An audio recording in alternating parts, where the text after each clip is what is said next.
تمام لوگوں میں سب سے زیادہ افضل وہ ہے کہ جس کا نفس گناہوں کی علائج سے پاک ہو اور وہ غیبت کی طرف راغب نہ ہو۔ تمام لوگوں میں اپنے نفس کو سب سے زیادہ پہچاننے والا وہ ہے جو اپنے پروردگار سے زیادہ خوف کرتا ہے، جس کی خواہشات نفسانی اس پر غالب ہوں اور لالچ سے اپنا غلام بنا لے۔ اس نے اپنے آپ کو سخت عذاب میں کر دیا۔ سب سے زیادہ زوراور وہ شخص ہے جو اپنے فن پر زیادہ غالب ہو، اور سب سے زیادہ عاجز وہ شخص ہے جو اپنے نفس کی اصلاح سے ہار جائے۔ سب سے بڑا بادشاہ وہ ہے جو اپنے نفس پر قادر ہو اور لوگوں میں انصاف پھیلائے۔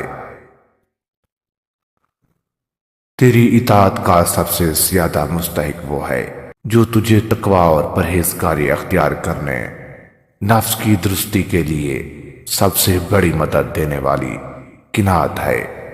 پروردگار کی رحمت کا سب کی ہدایت اور خواہش نفسانی کی پیروی کرنے سے منع کرے۔ ان میں سے سب سے افضل وہ ہے جو اپنے عیبوں کی نظر میں رہ کر لوگوں کے عیوب سے غافل ہو۔ تمام لوگوں میں سب سے بہتر وہ شخص ہے جو اپنی نفسانی خواہشات کا مقابلہ کرے۔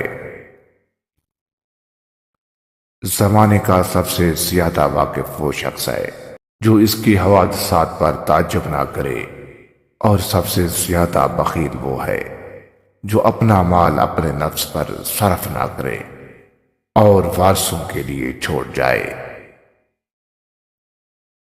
اپنے نفس پر سب سے زیادہ دلیر اور حاکم وہ ہے جو اپنے غصے کو جڑ سے اکھیڑ دے اور خواہش نفس کو مار دے۔ خواہش نفس کا آغاز فتنہ اور آخر محنت اور سختی ہے۔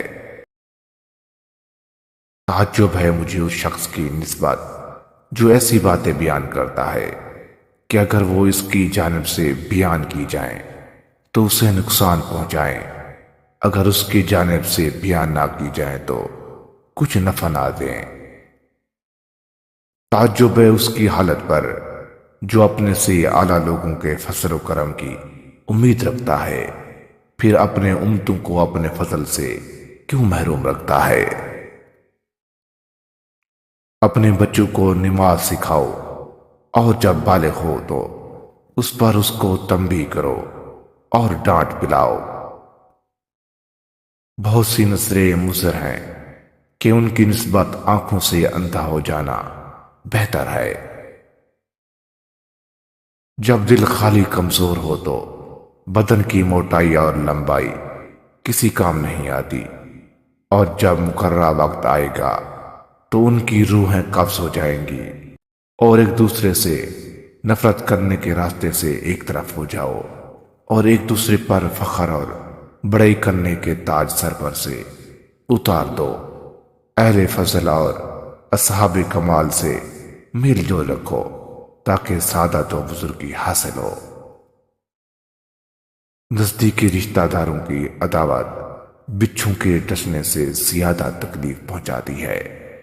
دشمنوں پر دوبارہ حملہ کرنے کی عادت ڈالو اور بھاگ جانے سے شرم کرو، کیونکہ اس سے آئندہ بدنامی ہوگی اور قیامت میں تمہیں اس کی سزا ملے گی۔ بے شک نفس کی اطاعت اور اس کی خواہشات کی پیروی تمام مصیبتوں کی بنیاد ہے۔ جھوٹ کی بیماری نہایت بری بیماری ہے، اور بچاؤ کرنے والے کی لغزش اور غلطی نہایت سخت گمراہی ہے۔